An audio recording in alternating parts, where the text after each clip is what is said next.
Okay, hey everybody. This is Kim with Lead Generation Source, and let's see here. I know there's a delay, so let me go ahead and put up some disclaimers here. It's a little bit of short notice, so I know if we don't get too many people on, or if nobody comes on, that's okay. If you are on and you can hear me, please let me know. Now I'm going to do a couple of disclaimers here. Let me try to fix this real quick. I'm trying to see if I can see the comments at the same time. All right, so I had to kind of put this together pretty quick because, as you guys know, yesterday was the only day we had the webinars. Or if you didn't know, I'm telling you now, there were only webinars yesterday. So I watched like 3 of them to make sure that I listened to all the questions and all the answers and everything because they were all live. And I got a lot of information out of it, but I'm not sure what questions you guys have. So I just kind of threw some information together. But besides that, I'm going to be talking about the Kibo Code, but I want to talk about e-commerce in general and some shifts that have taken place. So you can see both, one, why the Kibo Code is so timely, and 2, because it would be, it's just, I think it's a good information to have to understand the different concepts and why I've been so frustrated with like all of these alleged gurus that are teaching Facebook ads, even now. And I'm like, I don't understand why they're still focused on Facebook ads because it's way, way expensive. And we'll talk more about that when we get to that point. So the Kibo Code replay looks like it's now gone, but you can read their long sales form if you go to littlebizresources.com/Kibo and then click on the link that's there. And as a reminder, there's a delay with the live. So if you type something into the comments, it may take me 30 seconds or even longer to see it. So just as an FYI. All right, so what are we going to cover today? We are going to cover, sorry, I just got a text from Chrissy. Just a second, let me know. I was like, hey, you want to come on? She's like, why didn't you ask me like before it started? It's like, I don't know. I was busy making this PowerPoint. So anyway, so we're going to talk about drop shipping in general, how it used to work. I should say how it used to work way back in the day. And you'll understand more about that in a minute. And then also kind of how it works now. And there's always variations. Hey, Joanne, thanks. I'm glad to see somebody on. I know it says there's a couple people on, but it doesn't tell me who. So I'm glad to see there's some friendly faces on here. All right, so then we're going to talk about drop shipping from U.S. suppliers. This is not new, and I want to emphasize that this is not new, but it was not really sustainable in the past, and we'll talk a little bit about that. We'll talk about social media marketing versus Google and Bing ads. Oh, Lana, that's your name, by the way. Lana's here. Oh, she's on YouTube. Nice. I like I haven't had. This is the first time I've got to do YouTube with this particular channel, so I'm excited about that. I'm doing Facebook and YouTube at the same time. It's pretty cool. Creating content, right? Okay, good. Good to see that, Joanne, with the pins. Pinterest is definitely something that will be interesting. I love Pinterest for e-commerce, by the way. I think it's really effective. So anyway, so let's keep going on this. So we're going to talk about the Kibo Code and how it's different from other drop shipping models, and then also how it's different from selling on Amazon, because I know a lot of people, that's what they know. A lot of people know Amazon. And then, of course, would I still sell on Amazon? We'll talk a little bit about that. All right. So drop shipping has been around for a while. Believe it or not, when I was in high school, which was before the internet, right? Before the internet, my dad had joined a company that sold gift products. Now, I think they're still around. They've been sold, at least once, maybe twice since I started with them. And I don't do anything with them anymore, except for sometimes at Christmas time, I may, pay, depending on how much stuff I want to buy from them, I'll go pay to have my account reactivated because I have a lifetime account with them. But I have to reactivate it if I don't buy, I don't know, it's something weird. But anyway, so I'll call them up and be like, oh, I want to activate it. And then I'll buy a bunch of stuff for discounted. But even nowadays, and you'll see some of the problems with this. So we would resell the gift products by people placing an order with us. Now, you guys are probably familiar with this with like Avon. You can do that. You can go talk to your Avon representative. You can talk to your Tupperware representative. So there's a lot of companies that are very similar to this concept where you place an order with them and then, you make the payment to them. They buy the products from their their company. So from Avon, from Tupperware, or in this case, I cannot remember the name of it, but they do, Chrissy told me, and I still can't remember, World of Products, maybe. Those are theirs. I don't even know if they still do that, but anyway, yeah. So you would then buy the product from your supplier, and they would either ship it to you or ship it to your customer. So that is drop shipping. That is the infancy of drop shipping, was back before there was internet. It was just they paid you, you paid them, etc. Now, of course, the internet came along. Yeah, so Chrissy confirmed that World of Products was the line from the company. It used to be called, I don't know if it used to be called or currently is called Smart Living Company, but they, at some point, they changed their name and they changed companies, they changed their location. So anyway, it's basically a discount club now. So the internet came along after this, and I mean, very early, right? So internet came along, and as soon as it was available in our area, which I hear it was available in 1994 in some areas, or maybe even earlier, but in our, like, way out in the middle of nowhere, we didn't get it until maybe late 94 and 95. So we were maybe 6 months after it was available in our community. We had it, and I started making websites. It was that long ago. I was in high school.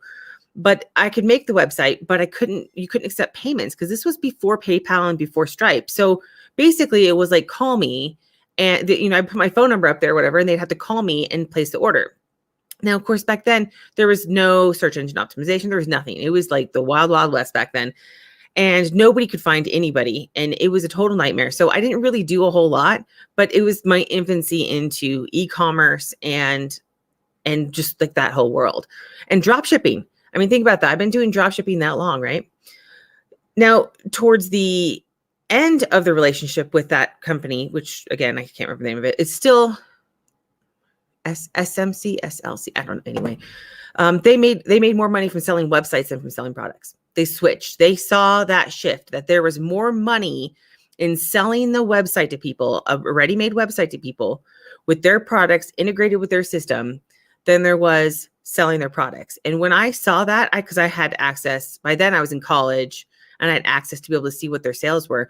And they made almost double in selling the websites to people than they did selling their products. That is a problem with the drop shipping company. Okay. And that's a single source supplier, by the way. All right. Let's see here.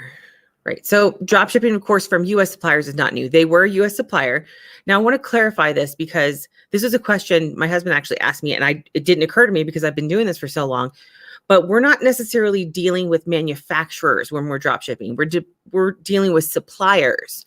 So, for example, the World of Products company, they had at least a warehouse in California, and they would order products from China, have them shipped in, and they would store them in the warehouse. And then they would, of course, ship them out. It would take them forever, by the way. They were definitely not Amazon quality. And that meant that while they were a supplier, they were not a manufacturer. So when we're talking with suppliers, these are not necessarily US made products. So I want to clarify that because my husband asked me, he's like, well, are they products made in the USA? And I'm like, no, probably not. I mean, you can't get USA made products that are cheap enough to be able to drop ship.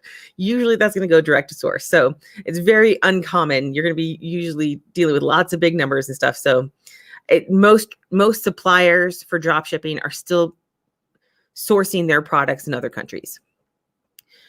So the method is usually where the supplier pays a fee to be listed on the platform. So for example, let's say that if I'm going to be the platform, I'm going to go to these suppliers. I'm going to say, hey, if you want to be on my platform, I'm going to get you in front of all of these people who want to sell your products. You just have to come in at X amount and they'll buy it from you for that price. And so basically it was kind of like a single source for suppliers to go to and say, hey, yeah, I can bulk sell these. I mean, it'll be one-offs and everything, but I'm selling all the time. I don't have to do marketing. I don't have to do any type of outreach or anything. So it sounded really good. And so suppliers would pay fees to be placed into this platform. Now they would also have to pay to say, hey, I want it to be boosted above other ones. So they have to pay for that as well. So now they're paying a lot of money for things. And then the same platform would go and say, hey, people who want to sell this. So they come to us and say, hey, you want to be the retailer? You just need to pay us a fee a membership fee and you get access to all these products. So they're basically double dipping, right? And I might have this a little mixed up on my slides, but they're basically double dipping and they're saying, hey, we're going to collect money from both the suppliers and from the members. And we're going to go ahead and charge the members to get access to special stuff. And we're going to charge the suppliers to get in front of the members more. This is the way that traditional US drop shipping has taken place for the last 15 years online. And I've been looking for, this is something I have known since I was in high school, that this is one of the best models for US. You need to have US companies and need to be faster, because there was just so many problems with importing and taxes. And even though it's easier now to do that, back then it was like a nightmare to import anything. Oh, I didn't even try. I tried once and I gave up.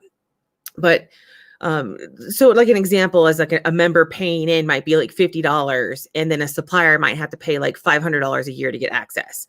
But just to get access to be listed on there, they may only have a limited number of products. You know, it varies on different platforms. So again, these platforms were, in my opinion, greedy. Yes, I know they have technology and they have stuff that they have to pay for, but there's got to be a better way than just saying, hey, everybody give us money to get access to this. And so what ended up happening, especially with the suppliers, was that they couldn't, now they're paying for marketing. Remember, the idea behind the drop shipping was, oh, I'm a supplier, I don't have to pay for marketing.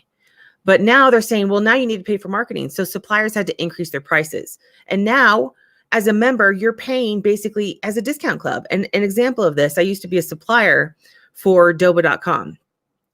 And for the member side, so like if you want to come in and find products to sell, you start on a basic plan for $29 a month, but it doesn't integrate with the store, right? So that's just basically to get access.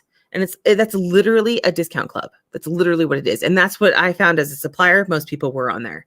Most of the members were. So the next level up above a basic on Doba is $69 a month for a member to get access to it. And you can export to one store. And of course, they have access to 1.4 million products. And their price goes up to $249 a month for their top level. They have no training. They have their margins for profit. Okay, their margins for profit tend to be around 10 to 25%. I mean, very rarely when I was on their platform, very rarely, I mean, I was on there as a supplier. I had some of the best margins available for people. But then they're like, well, if you want to get in front of people, we need to send them out an email and you need to give us $1,500 to be able to send out an email. And I'm like, I'm sorry, what?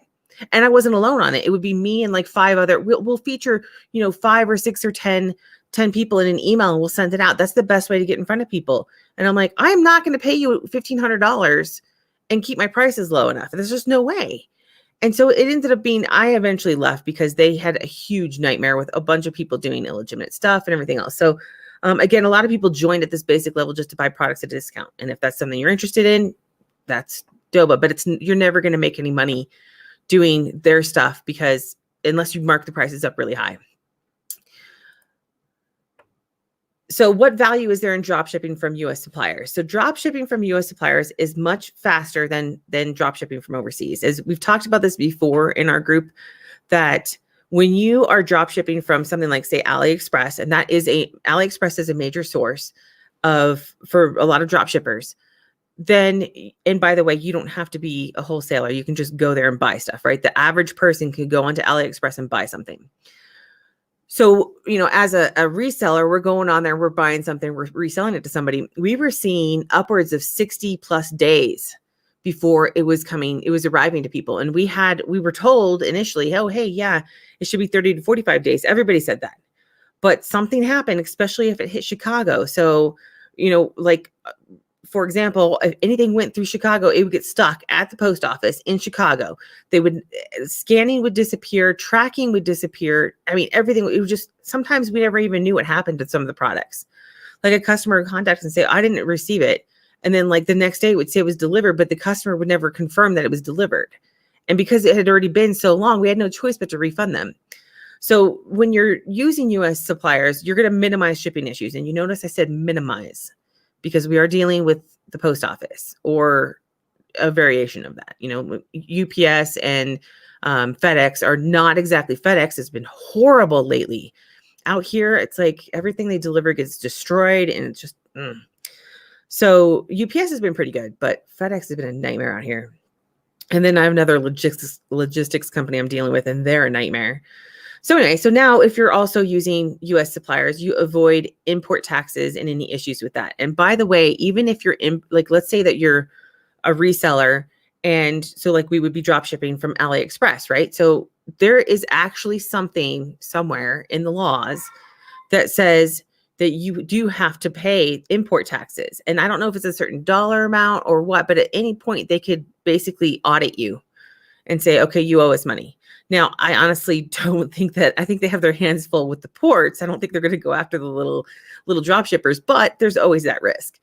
I've heard of like one person once mentioning that, and I honestly think that it was exaggerated. So anyway, so that's one good thing you can avoid. And then you have a wider spectrum of products. And I say this kind of loosely. And the reason why I say that is because AliExpress almost never had, let's use drones as an example. They almost never had quality drones available at a decent price. Yeah, you can get a drone for $20 on there. The thing's going to break in like 3 days. And you can't get any accessories. You can't do any of the stuff that a normal person wanting to buy a drone can do. And so if you just want something that's cheap and a toy and you're going to be throwing it away, it's literally throwaway stuff from there. There are a couple of more quality items on there, but they're few and far between. The stuff that sells really well on there is the cheap stuff. And that's because people are like, oh, hey, I can get this digital camera for $50 instead of $500. And then they get it and they're like, wait, it uses a special kind of film that I've never heard of. I thought it was digital. And you're like, wait, why does it use film? Things like that happen all the time on there. So you do have a wider spectrum of products, I think, in the US, because the other thing is, like, if you can't, I don't know, you might be able to find a toaster on AliExpress, but you're not going to buy one there. And nobody's going to resell that kind of stuff because it'll be too expensive to ship over, too expensive to import. In fact, a lot of stuff, as it gets heavier, their shipping prices had increased. And so now you're looking at something in the US, you could go buy it. And let's say if you're going to go into Walmart, you could buy it and you're like, oh, I can buy it for $10. And you go on AliExpress and you're like, oh, look, I can get it for 15 plus $5 shipping. Wow, I should just get it from Walmart. I mean, that's the way a lot of things on AliExpress are. So I think that you can get a wider spectrum of products, especially when we are talking about 3 million with the Kibo Code. Or if you even go through Dobo, 1.4 million. If you go through Dropify, I think they have 50,000, which sounds like very little compared to 1 million. But I mean, you've just got a wider spectrum when you're talking about US suppliers. You don't sell low quality products for 6 weeks. So when you're reselling from AliExpress, right, you have to wait for it to get shipped from China. So let's say you find a product that's selling really well. You're like, oh, hey, this one does, because they're going by your description and the pictures on there. So let's say that the description and the pictures are great, but the quality is so bad that when people get it, they start complaining. You've now been selling for 6 weeks, right? You've been selling for 6 weeks. Maybe you sold 100 different units or more. And you're like, oh, hey, it's 6 weeks later, and now I have to refund all of these. That gets extremely expensive fast. I mean, you've lost all of those customers now in the first place. And so while I say, yeah, you can get a sample and then wait 6 weeks, a lot of people and a lot of training tells you not to wait, just to do it. And of course, generally in your first 6 weeks, you're not going to sell 100 of them, but we still, we had one that we ended up shutting down because we're like, look, you can't sell this. Is just, I wouldn't even pay $1 for it. I would not buy it at the dollar store. And so we ended up just skipping it and canceling that one off of it. But we tended to wait the 6 weeks. We would order the samples and wait 6 weeks, or we would go with the company that would ship them to us faster. And our stuff tended not to go through Chicago when it would come to us. And then, of course, generally working with US suppliers, you can have better communication. So there's other drop shipping issues. In the past, marketing for drop shipping was a nightmare.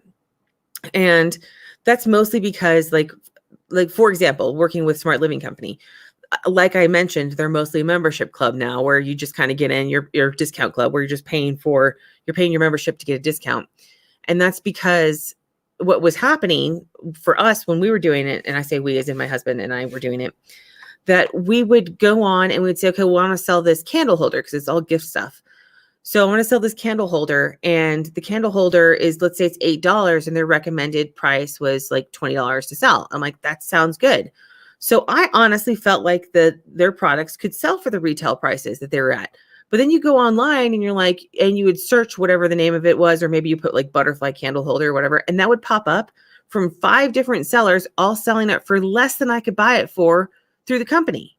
And I'm like, well, A, why am I paying to go through the company when I can just buy it online for that price? Because they were selling on eBay, they were selling it in their own stores, they're selling on Amazon. I mean, all of these. And I'm like, who's selling this stuff for less than we can get it for through the company? It was insane. And so the only thing I can think of is that there were companies that were just collecting customer data, buyer customer data. But it's been consistent. And for years it happened. And so finally we were just like, look, you can't have any type of profit if you're doing that. And so marketing was a nightmare. Not only that, but the only method to drive people to your website was through like Google Ads. And if you guys think Google Ads is hard now, it was way harder back then. It was so convoluted and complicated. And even then, I don't even remember if they let like the average person just get on. I think you could, but they wouldn't, like you couldn't ever get past any level if you weren't going to be spending a lot of money. So it was super complicated. It's a little bit easier now. And we'll talk about that when we talk about Google Shopping Ads. But back then it was impossible for someone with a small budget to start with. So it was difficult to do marketing. Now, if we also think about, remember this was, in the last, even 5 years ago, we still had the same problem. Many of the suppliers did not want to take on small sales. They didn't want to have to ship one-offs, right? They wanted to box up their 50 and send them to a Walmart or a Walmart distribution center that was then going to send it to a Walmart, rather than, oh, hey, I want to send one to a customer. They just didn't want to deal with that. It just wasn't in their purview. So generally in the culture of most of the suppliers, it was dropshipping wasn't really an acceptable method. And nowadays it is. And that with the increased cost of so much, a lot of these suppliers have shifted, they've adapted, and they've realized the value of, oh, hey, I can charge a little bit more and to somebody who's selling one off, because, or even a lot more sometimes, oh, I have to sell it for $1 to Walmart, but I can sell it for $15 to this person who's going to resell it for 30. Walmart's still selling it for 30. So that a lot of suppliers started to realize they can actually make more money if they brought in that drop shipping method. Now we're still kind of in a mix. There's still a lot of suppliers out there that are not willing to sacrifice their quality, they want to charge a lot or something. We've got a whole mix of range in there. So we'll see how that works out. But I mean, for the most part, we've got a lot more suppliers now that are doing drop shipping at actual wholesale prices. And like I said here, that drop shipping has come to replace traditional wholesaling selling for some industries. There's some industries where they no longer have wholesalers. So it used to work where you would have a manufacturer would work with somebody who would then work with another company. So it would be like 5 layers deep before you actually got to the retailer. And now they're just kind of skipping out of the middlemen in a lot of industries. And when I say industry, I mean like jewelry would be an industry, clothing could be an industry, tractors can be an industry.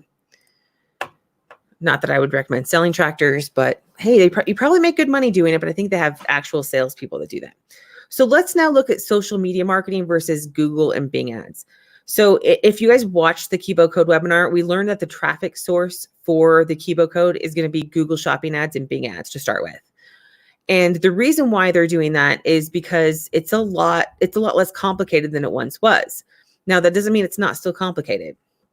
I've actually done Google Shopping ads. I do that for my EP Laser site. I did that for my EP Laser site. And I was profitable. I didn't do them this last year, but I did in the year before. And the reason why I didn't do them this last year is because I was moving and my dad couldn't handle an influx of sales. So I said, fine, we just won't run them and then we won't get traffic. It's the easiest way. Now, so when you think about Facebook ads and even Instagram, because Instagram, of course, is owned by Facebook and you run ads through the same platform, it relies on Facebook's algorithm. And for those of you who've been around long enough to hear me rant about this, back in, Chrissy, correct me if I'm wrong, but I think it was 2017 when we started doing, well, I didn't start, but Chrissy and I started doing our own drop shipping from AliExpress. I believe it was in 2017. And that was when we first started, their cost of conversion was around like $5, which is really good, right? So if you had $5 profit built in, you'd at least break even, right? You'd at least break even. Now, to get for a conversion, they're saying closer to $15 is acceptable. Like I stopped running them a long time ago because of that. I'm like, my products I sell aren't even $15. Well, I mean, they are, some of them are, but I mean, I have no profit if I'm selling it. Yeah, well, it was lower than $5 at the time. It may have been because I think we were getting a cost per conversion at like $2 or $3 initially. And then in like 2 months after we started, they did an algorithm change, right? An algorithm change. And they said, oh, it's going to improve everything. And it literally started jumping everything up. That's when I think it started jumping to 5. And then a couple of months later, it jumped to like 8. And then they're like, well, now we're looking at 10. And within 2017, they were talking almost $15. And it's been that way and going up. So it might even be closer to, because like by the end of 2017, which holidays, it's always higher. So then I think it dropped a little at the beginning of 2018. I think in the holidays, I didn't even test any, none. I tested no ads on Facebook in the end of last year because I knew it was going to cost too much. It was going to cost me way too much. And my stuff's Christmas stuff. You know, EP Laser sells basically ornaments for the most part. So, I mean, I need to be able to do marketing at Christmas, and it's just way too expensive at $15 a conversion or more. So Facebook also tells you that you need to spend X amount of dollars. And I put X there for a reason. It's not like I didn't look that up. It's because it does vary based on the product, based on your account. And they give you an estimate, which is never right. It's always like 10 times more than what they say. At least I've noticed that, especially if you're first getting started. But they'll say, oh, it'll cost you need to spend $100 before we can figure out who needs to see your ads. And that should cost you, and you should get like 3 conversions. And it's like, well, okay, if I'm going to get 3 conversions for $100, that's not good enough. I mean, they give you that estimate, but it's seriously, it's way wrong. So they're telling you it's going to be X amount. They may say 100, may say 50. It may say you need to reach. A lot of times they just leave it at reach, right? And this will vary based on, like I said, what you're doing, how you're doing it, in what industry, what day, what time of the day, which account. I mean, it's just, there's so many variables in place before there's no way to say, hey, this is what you'll see anymore. So, I mean, it really does feel like a joke to me with the amount of data that they collect, that they can't get it in front of somebody a lot faster. So that's one thing you got to keep in mind. So if, let's say that in order to reach the amount of people, and you want to reach that many people and you have to go slow with them. You can't just spend $50 a day and test. If you spend $50, you're just going to spend $50. I did it. I tried it. And I'm like, I had better results doing $5 a day than I did at $50 a day. And I was like, this is ridiculous. So I think I really do feel like it's a joke. Facebook just likes to mess with you, or they have a horrible algorithm, whatever. And I know I'm on a Facebook Live and that probably makes them hate me more, but that's their algorithm for you. So now Pinterest ads. Now I want to qualify that this may work later because they still use a keyword based algorithm, but it does rely on the Pinterest algorithm, and Pinterest has to pull data from different places, and it's unclear on how they work. Pinterest itself has very little guidance on running ads. I've actually sat on a webinar on how to run ads, and they basically said, just let us know you need help and we'll connect you with someone. I'm like, well, I want to do it myself. And it's like, so you have to, I don't even know how. I mean, I'm sure there's people who sell courses on it, but I'm like, holy cow, why? You should be able to go on there and at least get basic information and not have to just randomly test stuff. So I emailed them and said, hey, I'd like to run ads. Can I geo-target? And they're like, oh yeah, just give us your website and everything and we'll take care of it. And it was a third party. And I was like, great, I don't want to pay more money for this. So I skipped it. Now they have said, that webinar I sat through, they said they have a minimum of $50 per day per ad before their algorithm can figure out who to show your pins to. $50 a day per ad. And it seems a little expensive to test. So Pinterest is less interruption marketing, but Facebook is definitely interruption marketing. And later on, when we talk about YouTube marketing and everything, YouTube is also kind of interruption marketing, but the difference with YouTube is that you can keyword match. So you can target specific videos, you can target specific channels, and you can keyword match. And that's where, let's see. Yeah. So here we go. So I was like, where's my keyword matching? So this is why keyword targeting works better. So in the Kibo Code webinar, we learned that the traffic sources are Google Shopping ads and Bing ads. Okay. I've done both successfully, but here's the difference. Facebook ads and Instagram, interruption marketing. People are not looking to buy. On Google Shopping and Bing, they're matching the product keywords with keyword searches. So people may be looking to buy. I don't say why. I forget to spell check this stuff all the time. It's May, not my. Can you make it yourself? Mm-hmm. Go ahead. Just be careful, okay? Okay. Sorry, my daughter needed to ask me if she could have some hot chocolate. I apologize. But she really likes hot chocolate. Anyway, so the big key difference here is that Facebook is guessing when they're matching it to people. And in fact, that's what they say. They have an internal algorithm, and Facebook claims it needs to prime a pixel. While Google holds all the data, they need very minimal data from you. Now, I will say, Google will tell you flat out, they pull data from your page. So does Facebook. They both pull the data from your page. And that's the next one. So they both use your website data to help match to people. So if you have a keyword on your site, then Google knows that it can show it to there. So for example, for those of you who aren't familiar with keywords, it's a search term. So let's say my search term is going to be headphones, right? If you don't have the word headphone anywhere on your page, even though you are selling headphones, it's not going to know they're headphones. And that's just kind of the way it works. But that's the same with Facebook. Facebook's not going to know that you're selling headphones unless it says headphones. Now, beyond that, it's very vague on how Facebook matches things up other than through interests. So again, Facebook doesn't say how they use the website data and how it affects matching to potential purchasers. They just say they use it. They use schema data, and they use microdata, which is schema, and open data, open market. I can't remember. So I have it in here somewhere. For some reason, I blanked out. My brain just kind of broke. Anyway, but Google Shopping and Bing ads, you just need to ensure you select the right keywords to match to your purchasers. And this is extremely easy to do in e-commerce, because what you do is you say, if it's a blue shoe, you put the brand name and the blue shoe in there. And when somebody types in blue shoe or the brand name in the shoe, you're going to be found, right? That's the way that keyword matches are on e-commerce. Very, very simple. Content, much different. But when you're talking about e-commerce, it's very simple and straightforward. Now, Facebook ads, they're great for impulse buys, for low ticket, usually low ticket. Some, not always, like drones. Some drones that are high ticket will sell on Facebook because they're, people are like, oh, hey, it's really cool. I can go, spy on some government facility. They'll never know because it's got stealth technology. There's nothing like that. Just so you guys know, don't search it. There's nothing with stealth technology. And if there was, you wouldn't be able to buy it. And if you do find it, let me know. Anyway, so Google Shopping and Bing, great for a variety of prices and products, because if people are looking to buy a yacht, for an example, and they type it in there, then they know that that's not going to be a $50 item, right? They know that a yacht is not going to be $50. So if they're typing that in there and it's matching to it, they're going to expect a price point that's similar to that. So it's great for a variety of different things like that.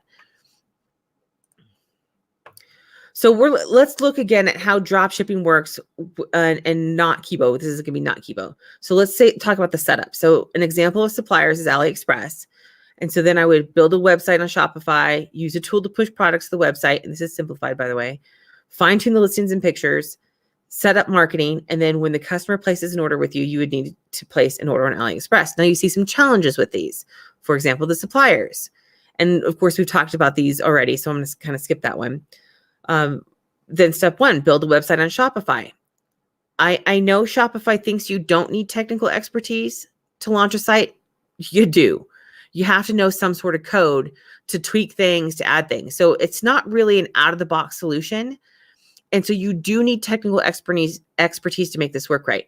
Even if you're not building it on Shopify, if you're building it on WordPress, you got to know what you're doing. You got to get the right plugins. You got to understand hosting. You've got to go in there almost twice a day and update it. Super annoying. But anyway, so by the way, it's WooCommerce on WordPress for those of you who've never heard about that. Now, let's say you want to, there are tools. I think Oberlo does both WordPress and Shopify, but they do Shopify. So Oberlo is an example of a software that will push products to your website.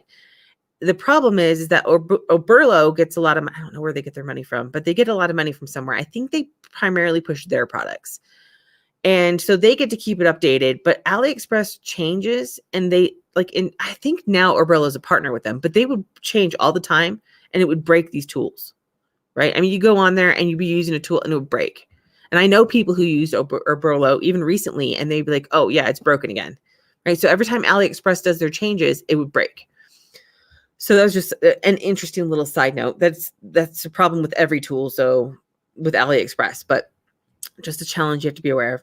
So now you have to fine tune your listings and pictures. So I'm going to tell you guys, if you go on AliExpress, look at their descriptions. They are primarily pictures, and almost all of the pictures are either watermarked or grainy, or, I mean, you got a few listings out there that are good, but they're usually watermarked. And then, so you can't use those because they're watermarked. And so you run into all these problems where you have to, and basically no copywriting so that you could do the copywriting, and then you have to redo all the pictures. And then of course I put setup marketing, but many of the marketing challenges are going to remain the same regardless. So I'm not going to worry about those challenges. And then the last one would be when customers are placing an order with you, you need to place the order on AliExpress. Now we had lots of problems with that, especially when we started selling a lot of products where people would, sorry, I was just checking, see if there were any other comments. We would go and try to order like 100 different things. And let's say, because, we'd have orders coming in. So we go do 5 orders, then we go do 5 more, and then we go do 5 more. And then all of a sudden it would say, sorry, you can't order anymore. Or, hey, you got to enter this captcha. Or, oh, hey, you have to verify your account. And we were halted in our place. And we're like, well, we've already upped our shipping times to 6 weeks. So what is an extra day or two to get verified? And so it wasn't like a huge nightmare, but it kind of was at the same time. I mean, we were still doing things manually. So it was not it was, at least we were able to check everything. But we ended up having, of course, suppliers that would shut down regularly. We would have shipping times that were up to 2 months or more. We'd have the wrong products were being sent sometimes. And that we found out that they pretty much steal customer data. That's what we would find out using AliExpress. A lot of suppliers would just steal the data and then disappear. So again, like I mentioned at the beginning of this is kind of more of an exploration because I had no questions specifically to answer. But we're going to explore and recap some core problems. So if we're using AliExpress, poor quality products, supplier issues, shipping issues, low margins, sometimes no profit. If you're using US dropshipper, a dropshipper provider, traditionally the margins are questionable, monthly fees to connect to a site, no training or training focused on products where they make money. Like there's another one. I can't remember the name of it, but they would basically say they'd only sell products. Oh, actually, I think that's what like Dropify now pushes they really push their supplements, which I think are theirs. So, I mean, obviously they're going to push things that are going to be making them money, or at least are more interesting in everything else. So you have to be leery of that as well. And then of course there may be possible supplier issues. So website problems. If you're using Shopify, you need to know some coding and hope that whatever theme you use remains viable. And I threw that out there because guess what I got? I got a notification the other day from Google telling me that I have multiple issues on my current site because of outdated code. Outdated code. And that was the theme that Shopify supplied to me. And I'm like, well, what am I supposed to do now? Because I don't know Shopify. I know WordPress inside and out, but I'm like, I don't know code. And I'm like, what code? How do I go in there and fix that? So I'm like, I guess I have to redo my entire site because I have no idea what I'm doing. So I would think that their themes would update. So I'm like, okay, this is going to be interesting. And if you're not using Shopify, you need to know how to SEO, which is search engine optimize your site for marketing. And I use that because I know people go, oh, I don't care about SEO. You have to, because unfortunately, Facebook, Pinterest, Instagram, it doesn't really matter what you're using nowadays. They're all using your website data to provide them with information. It is Open Graph. So schema, Open Graph, and then there's other appropriate elements that you can place on there if you have like maps or whatever that will help verify your site and information so that they know more about you. And all of that has to be on your site now when you're doing marketing, whether you're doing Google ads, whether you're doing Bing ads, whether you're doing social media marketing, it does not matter. You have to have that on your site.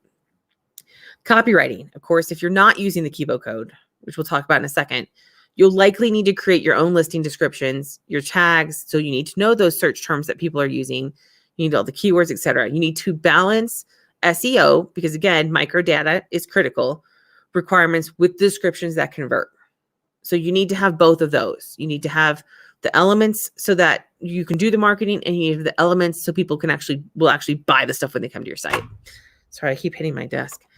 And then of course there are ordering and shipping challenges in the past. So let's talk about the Kibo Code. Drop shipping US products. That's what they do, right? If you guys miss those webinars, you'll have to read the page, but you're there. That's the core of it. You're drop shipping US products, which to me is the most exciting part. Like that's the most exciting part. So we looked at the challenge of suppliers. Now the Kibo Code solution, you've got a US database of 3 million and growing, and it's the largest I've ever seen, by the way, of suppliers, US based suppliers. By the way, since Chrissy and I snuck in there to watch all the videos, the pre-launch videos already, and they said that the 3 million are that they currently have, like 95% of them are suppliers that don't require a resale license, and they haven't even tapped into that part that needs a resale product. I get random product. Yeah, Chrissy. Oh, sorry, I missed that. Sorry, Chrissy. Chrissy was mentioning that when AliExpress, like their suppliers from AliExpress will just randomly ship her products. And that's how we kind of figured it out, because we're like, wait, we had, and it's a different supplier usually. It's not even the same company in the first place. So we kind of figured that they're sharing data among things, and yeah. So it's definitely a little shady there. So anyway, so suppliers, your supplier challenge is basically solved. I mean, 3 million is a lot of options. And then of course they'll have training to help you narrow that down to the best ones. And then you'll be testing some of them. Then let's look at the challenge with technical challenges with the website. They're providing a converting template and everything you need. And I'll tell you, we've worked with Aiden and Steve before when we did 100K, and we use Shopify. I actually used WordPress first with them, then I used Shopify. And when they were doing, if we had to do technical code, they had that they couldn't help us with, they would give a very detailed video that you could pause and you could follow along. And it was the easiest thing. And I'm like, oh my gosh, I hate adding code to websites because I always break it. But when I watch their videos, I don't break it. So I'm like, hey, wait, so, oh, Joanna, you're talking about they never sent you random products? You're like, bummer. No, they were really stupid things that she would get. All right, so challenge of reliable tool to push products to site. So Aiden and Steve's programs, they always include good technology. I will say that when it was with AliExpress, I really can't blame everything for breaking because that was AliExpress's fault. In this case, that database of 3 million products is within their own, it's at their own database. So the technology should be much more improved. And the last ones that they had that worked with AliExpress, they're really good about getting a solution to it quickly when it would break. They'd find a workaround and get it to the next level. So they stay on top of that. They've got people active in that, and they always have. So that's one. I think I would consider that a solution. Now, challenge of fine-tuning listings and pictures and essentially coming up with your own copywriting. The Kibo Code solution, their database includes full listings and quality pictures. Now, does that mean you're going to not have to do some tweaking? I don't know. We'll see. Like I already anticipate adding in keywords that maybe they've overlooked because that's what I specialize in. But maybe I don't have to. I don't know, because we'll see. But they already have. I don't have to worry about pictures. That was the biggest problem, was pictures. And I don't. If I do anything, it'll be minor tweaks, not that I decide to do. I don't have to. It's going to be in English, in proper English. And it should have proper spelling and grammar, and everything should be hunky-dory and ideally. And these are going to be products that are not just randomly, oh, we just found them and decided to sell them. These are ones that they've tested. They know that they sell. The companies are provided them because they sell. So they're going to have converting text in there as well. So I know a lot of you guys may or may not have. I don't know which one. I know a bunch of you have seen it. So I want to just go over it real quick. So it's a new way. It's not a new e-commerce method per se, but it's a new way of combining effective drop shipping using US suppliers with Google Shopping and Bing Shopping marketing. That's, by the way, phase 1. Phase 1 is just this part. Phase 2, which they aren't going to talk about until later, is probably going to excel us beyond that and give us additional options. But phase 1 is with the program you're buying is phase 1. They always over deliver. So that's a great thing about them.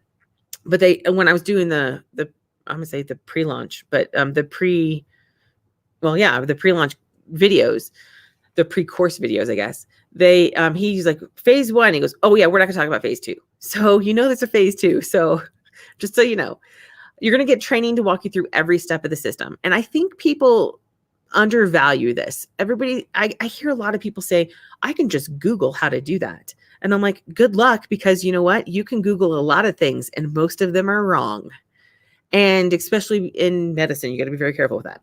But if you think that you can just Google, I mean, how many hours would you spend Googling something to find one solution, one accurate solution, right? I mean, I'm still searching for the best way to create.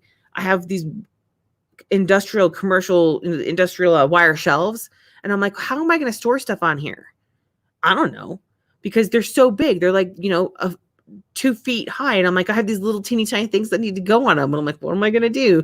Been to IKEA. They don't have any good solutions. Went online. They don't really have any good solutions. And I'm like, all right, this is going to be an interesting thing. So think about how much time you're going to waste and how much time you save in getting started. I mean, you'll never get to the point where you're launching if you're going to think you're going to Google everything. So that's just something for people who tell me, I can Google that. They tell me that all the time. I'm like, go ahead. Especially when it comes to search engine optimization. Oh, I can rank better than you. Can you? Can you? I'm like, I accept the challenge. So they have a 60 minutes or less to set up your website. So it uses their templates and software, and they walk you through. There's some things, because you have to understand, those of us from Trex realize that there's no such thing as a done for you website. You like to think it, well, unless you're paying for an actual done for you website, like, a website service. But in this case, when you're doing your own website and they're not doing a done for you website, they can't access your site and just do stuff. So you're going to have to use templates, and there are things that you're going to have to tweak. In that case, they'll have videos that walk you through everything. And that's why it says 60 minutes or less, because you're going to obviously have to walk through the videos and do some things like add in your PayPal. They can't add your PayPal in. Training and guidance on driving traffic using keyword-based traffic from Google Shopping and Bing Shopping. Now, I'm going to tell you right now that if you have a Shopify store, you can go in and you can activate Google Shopping. It's super easy. You just go in there and say, turn it on. But then there's all these variables. Like, I have a listing that can't go into Google Shopping because it has too long of a description. And I'm like, are you kidding me? I want that long description. I guess I'm not going to Google Shopping then. So I'm like, gosh, there's just so many restrictions. They sent me a notice the other day saying, we're going to take out 30 of your products or something because you don't have certain information filled out. And I'm going, it hasn't changed. It's been the same information it's been for years since I plugged it in there. Well, it turns out that Google Shopping wants specific elements, and you have to go in there and create them. So while I say, oh yeah, you can go in and you can turn it on, there's a lot of pieces to it. Even at that, how simple that is, there are a lot of pieces you need to know to optimize it and make it good. Otherwise, they're just going to show the 3 products that they think are going to be the best on your store because those are the only ones that match their parameters. So understanding how Google Shopping works is beyond my purview, but you will get that information on training and guidance through the Kibo Code. And as well as Bing Shopping. Bing Shopping, I've tried to do before as well. I never got past getting it. I never actually got it started. I tried to, and I can't remember what the challenge was, but they wanted me to do something and connect and add a code, and it never would connect. And so I finally just gave up. Now, you also, with the Kibo Code, get access to the one central location with over 3 million products from US-based suppliers. And later on, I'll say, wait, can I do this myself? And you have to keep in mind, how long would it take you? How long does it take any company to contract with 3 million products, suppliers for 3 million products? I mean, think about that. Unless you're going to resell from Amazon, there's really not a whole lot. I mean, it's going to take you a long time. And they've been working on it for over a year, trying to make sure that they have all of this in place. Other companies who've been working on it longer, they obviously don't have that many connections or that many people working on it, because when you're talking about 50,000 or 1.4 million, I mean, that's 1.4 million is less than half of what they have. So obviously they put a lot of work into this and found a lot of products that are available. They also offer, for those of you that missed the webinar, 5 hand-picked products that are exclusive to you, which means that nobody else that joins Kibo Code will be able to sell those 5 products. Okay, those are going to be exclusive to you. And they're ones, the hand-picked product selections are the ones that they said, okay, these are all ones we know are going to be sellers. We know are going to be sellers. And so they've put them into a special section, and then it's weird how they're going to do it. But anyway, you're going to have 5 products that you get to sell that are exclusive to you. You also get access to the Kibo Code live event. And all I know is that it's in the United States. That's all I know. And I caught that off of one of the webinars. I do know from the pre-course videos, Steve said they will not sell to you at this event. And that's important to me, at least, because I have paid to go to live events, paid. You get this included. I've paid to go to live events where, you go pay your $500 to get in, and they're like, okay, well, now that you're here and you've got the information that you paid for, now if you want to get any more information, you need to go up to the next level. And that is the most annoying thing to me. I'm like, wait, that's not the way it should be. So it was basically just a whole pre-sale event that you paid for so that they can sell you more stuff. And they're not going to do that. It's all training. It's all good information. And it's all networking, right? It's networking with other people who are like-minded and ambitious, and they all want to they all want to be successful. So this is the first time that they've done a live event. So I can't be like, oh, hey, I've gone there and it's great. But I do know that live events tend to be pretty amazing. So it's something that, and if you can't go, by the way, they will give you access to the recordings of the live event. It's always better to go live if you can, though. I already told Chrissy, I'm like, we got to go. Oh, Joanne asked, do I get to pick those 5 products? So sort of. And that's why I said it's kind of weird, because what they do is they basically randomly show you products. And then if you dismiss them, I think you can dismiss them. I don't know. He didn't go into a lot of detail. He just said there's no benefit in being like the first ones to try to pick, because everybody's going to be randomly shown products at, when they go in. And then once you've either dismissed them or you haven't selected them, they'll be put back into the queue. So I'm guessing you do get to pick the 5. You just don't get to go in from the 3 million and pick the 5. You'll be randomly shown ones. So I'm not clear how that's going to work, but it's going to be fair. And it's going to be, I'm sure any of the 5 products from that particular, the hand-picked section are going to be fine. And to me, I'm not really that picky. Well, I am picky. They need to be morally acceptable, which I think would not be a problem, because it's really hard to sell products that are not morally acceptable. I mean, I don't even think you can run ads for them. All right. So then they also have advanced workshops. They're going to do additional tactics, tips, and strategies. And they think that's all they talked about. They talked more about it in the webinar. And I'm sorry, guys, if you missed it, there's a lot more to it. And I'm not doing it justice at all. 7-figure scaling secrets. Now, I will say, and I may not be allowed to say this, but I'm going to throw it out there, that in the pre-course videos, Steve let slip something about Amazon. And he goes, but we're not doing Amazon, at least not right now. That's what he said. And I was like, oh, is that going to be one of our ways to expand? So, when we're going to talk about the whole, what's the differences between Amazon, that might be on their plate. But I think the thing is everybody, including myself, we're kind of waiting to see what Amazon does this year, because they've made so many changes. It feels like I feel sick from the roller coaster ride, and I just need to kind of stay on 2 feet for a while.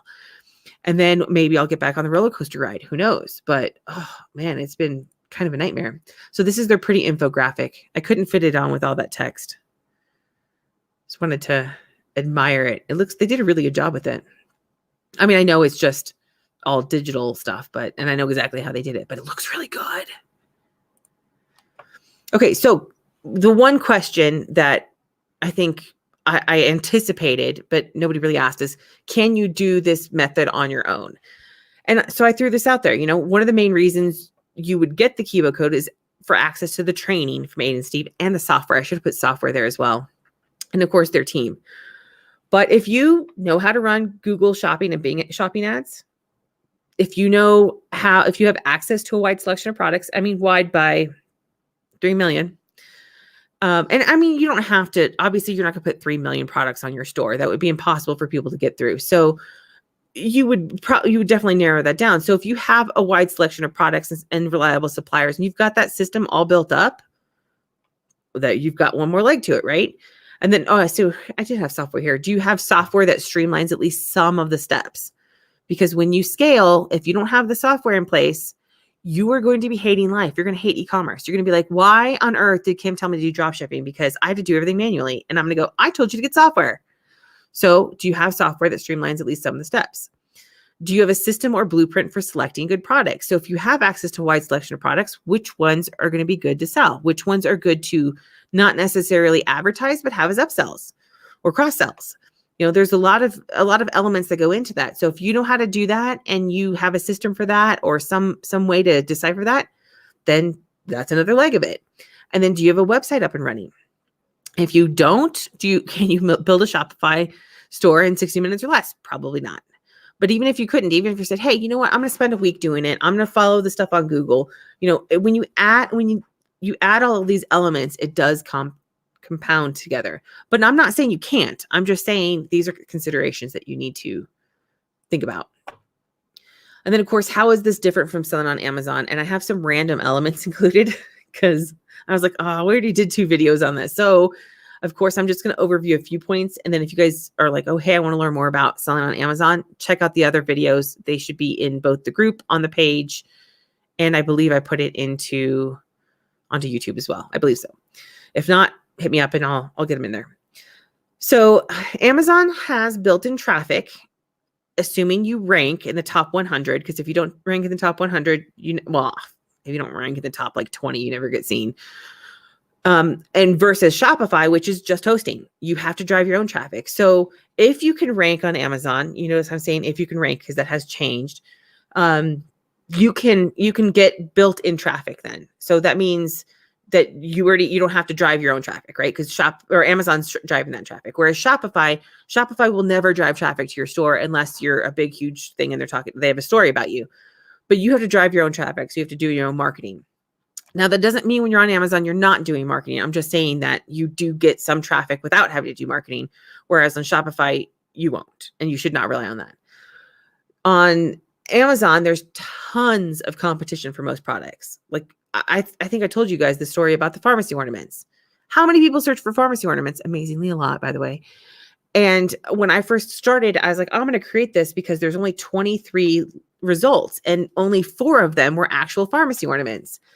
So then I went back in, and this was years ago I did that. I went back in like 6 months later and there were like hundreds. And now I think there are thousands.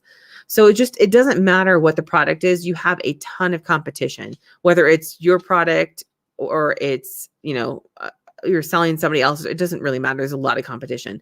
And being on Shopify, the competition is less. I'm not going to say that it's none because you're selling a product that's being sold by other people somewhere at some point. So that doesn't mean that there's none. It just means it's a lot less. And it's different too. Now on Amazon, if you have a listing, let's say it's your own private label listing, you're going to be likely to convert better just because it's buyer traffic, right? It's completely buyer traffic, but your costs are going to be a lot higher. Whereas conversion rates are lower on Shopify until people get to know you. And by lower, I mean like you can expect a conversion rate of like 1 to 2%. So if you drive 100 people to your site, 1 to 2 of them are going to make a purchase, which is something you should keep in mind when you're selecting your products, because you don't want to sell something for $5 and market that. You want to be up at the higher price range. You want to be at the 30, you want to be at like $60, $70 where you're making half that. And, which I forgot to mention this earlier, that under the Kibo Code, most of their margins are close to 50%, which is a lot better than most of the other dropshipping companies. Now on Amazon, you typically are going to be doing white label and it requires you to purchase inventory and sometimes quite a bit of it. Whereas on doing the Kibo Code, there are no inventory requirements because you're dropshipping from suppliers. Now, I will say that on the note of inventory, and I don't know if I mentioned this anywhere else, but I was reading one of the testimonials, I think. And the testimonial was from somebody who said, oh yeah, I slacked off a bit and didn't go into my store. So I missed the fact that I was out of stock on something. She ended up selling it. So then she had to do refunds. It's kind of a non-issue, but there's currently not a connection between it. So you have to pay attention to inventory going out. At least that's how that's what I read out of her testimonial. And based on how they did 100K, typically there's not a connection initially with the inventory. And that could just be because the supplier can't connect right. They may have to go in manually and every day and update their inventory. So, okay, Amazon. Now this is something that I thought about my husband actually asked me. He said, well, how fast do you get paid? Because if you're buying so on dropshipping, if you're selling a product for $60 and your margin is 50%, that means your cost is $30. So basically you have to pay out $30 to get that to ship. And he goes, well, how fast are you getting paid? And I was like, oh, that's actually a very good question. So on Amazon, I get paid every 2 weeks from them. Now, of course, I've already prepaid for the inventory and it's sitting there. So now I'm just kind of waiting to get money from them. Now, there may be some exceptions for higher volume because during the holidays a couple of years ago, they tried to get me to switch to daily, but I was like, no, I am not that on top of my accounting. So I like my 2 weeks from them. I don't want to have to record everyday sales. So I just record it in one lump sum for every 2 weeks, and it makes it so much easier. But when you collect from Shopify, so basically you collect payment as soon as the sale's made, right? So they buy it on your site. That money goes to Shopify or PayPal, it just depends. And then you can send that to your money. Of course, PayPal, you can have it transferred from PayPal. And then if you collect them, actually, Chrissy, do you remember when we got PayPal payments, if Shopify still paid us? Because I know on my EP Laser site, I got paid straight from PayPal on the last one, and they paid with PayPal. But I thought we got it straight from Shopify, but I can't remember if you can remember. Honestly, it's one of those things I just don't pay attention to. Just care that I get the money, right? But anyway, so you collect the payment through Shopify, and it's 1 to 2 business days. Obviously, on the weekend, it's probably not going to deposit. That's mostly the banks. That has nothing to do with Shopify. Same thing with PayPal.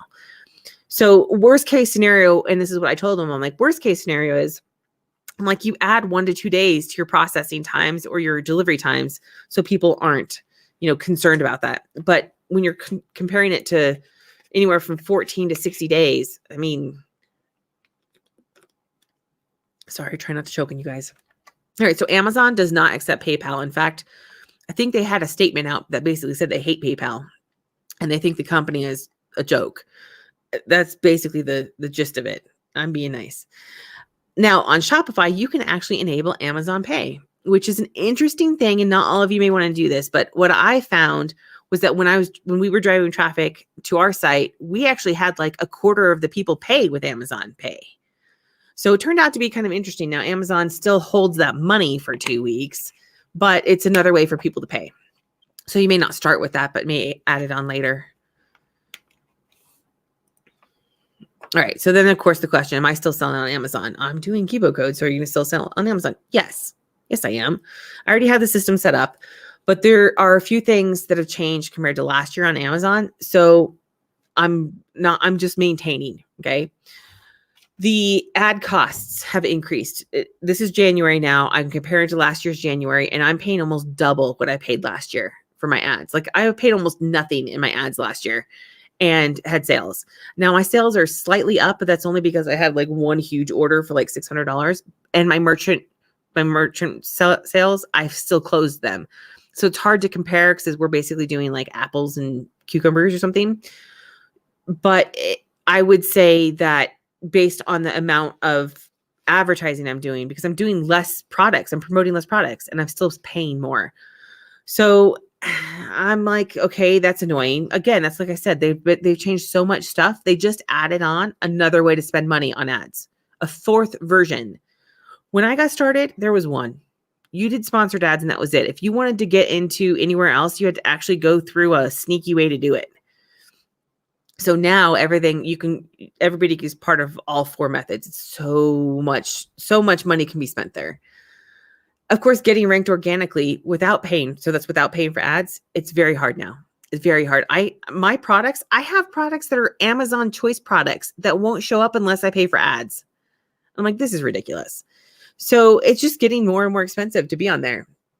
And then lots of people know that you have to pay for sponsored ads. Eventually, I anticipate the only products that are going to show up at the beginning are going to be sponsored ads, which is kind of defeating the purpose. But anyway, so Amazon also announced increases to their FBA, so their fulfillment by Amazon, and that's going to cut into the margins. So I fully anticipate much lower margins this year. And I was doing pretty good, and this last year was a little bit less. And so if it keeps going lower and lower, I'm going to have to get off of Amazon and go somewhere else. So even though I'm going to be doing both the Kibo Code and maintaining my selling on Amazon, but I'm basically going to keep EP Laser to the level it's at. So like I'm going to try to keep selling what I've been selling and then just focus on traffic to my own website, of course, after I fix it, because there's that outdated code on it. All right. So any other questions? I didn't have any on the post. I couldn't find any on the post, at least right before I got on. So I didn't know if there were any specific to Kibo Code. You guys can ask about drop shipping. You can ask about e-commerce. I wanted to have this little chart for you done, but I didn't have time. So one of these days, I'm going to do like a video that you guys can watch that's just purely about how all of the steps of e-commerce, because I think that would be very helpful for people. Like when you say, okay, if you're going to set up a site, you have to build this, what the elements are of copywriting, things like that you'd have to consider. So it makes it much more defined for you. So you can go, okay, I know how to do this and this, but I don't know how to do this, or this, right? So we've eliminated some problems with website design or website building because of Shopify, some of them. But at the same time, it's like, you have to pay, it's so much more money than it is if you're to do a WordPress site and put WooCommerce on it. And so there are pros and cons with each of them. My little baby elephant upstairs stomping around. She's coming down now. We tease her. She sounds like a little baby elephant running around. Hey, I'm still on the live, baby. Okay. Thank you for telling me. I won't, if you guys didn't hear that, I will not repeat it. Okay, so I don't see anything coming into the comments. Oh, let me check my phone in case, if Chrissy's still on, she can tell me if I'm missing anything.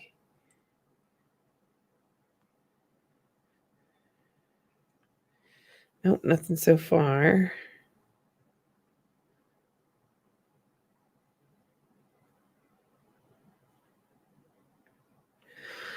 All right. Well, if you guys don't have any questions, that's all I have for today. I'm already over an hour. So I tried to talk as fast as I could, but still make sense. Hold on, baby. And she's now summoning me.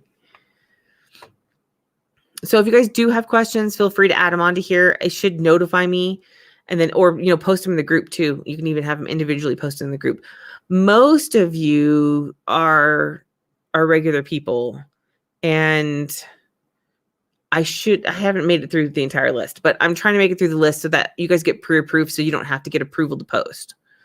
So I'll try to do that this week to make sure everybody can post questions without waiting for approval. So it's instant. Some of you can. I can't guarantee everybody can. Well, I want to thank everybody for hopping on. I hope that you learned something and that it was somewhat informational besides the Kibo Code information. I was trying to make it educational for everybody on e-commerce and show, I'm really excited about it because I love the US dropshipping model. And honestly, I would love to eventually be a supplier. That would be like, I'm like, yeah, I want to build up that. So that's one of my long-term goals, right? Build up my dropshipping company and then eventually start to become a supplier for me and other people as I identify maybe product gaps where there's products that need to be, brought in or whatever. So yeah, thanks Joanne for coming on. And if you guys do have any other questions, if you have sensitive questions that you're like, oh, hey, I want to ask this, but I don't know how, and I don't want to say it in front of everybody, just send me a message. I'm pretty available. Facebook Messenger would be best. I do check my emails, but sometimes they get pushed down pretty quick. So anyway, thanks again, everybody, for coming. And if I missed anything or if you have any additional questions, just reach out to me. I'll see you guys in the group. And I do have something planned for next week, and you'll learn more about that later this week. Thanks, everybody. Have a great day.